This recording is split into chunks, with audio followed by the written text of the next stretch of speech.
अस्सलाम वालेकुम दोस्तों, वेलकम टू माय चैनल हकीकत ज़िंदगी। कैसे हैं आप सब? उम्मीद करता हूँ कि ऐसे होंगे। अगर आप मेरे चैनल पर नए आए हैं तो चैनल को सब्सक्राइब कर लें, बेल आइकन को दबा लें ताकि आने वाली वीडियो आप तक पहुँच सके।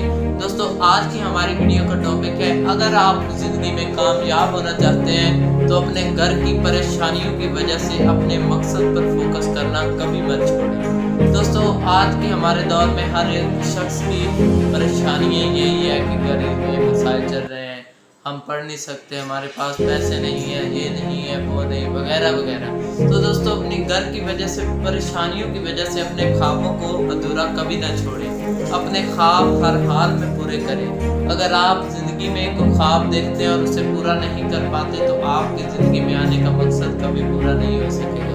दोस्तों, ख्वाब एक ऐसी चीज़ है जिसे इंसान देखता है, सोचता है, समझता है, फिर उसके बाद पूरा करने के लिए उसकी कोशिश करता है। अगर आप अपने घर के मसाइल लेकर बैठ गए और अपने ख्वाबों को कभी पूरा करने की कोशिश ही ना कर सके तो आप ज़िंदगी भर नाकाम रहेंगे। ज़िंदगी में कामयाबी चाहने के लिए आपको घर की परेशानियों से अलहदा होना पड़ेगा।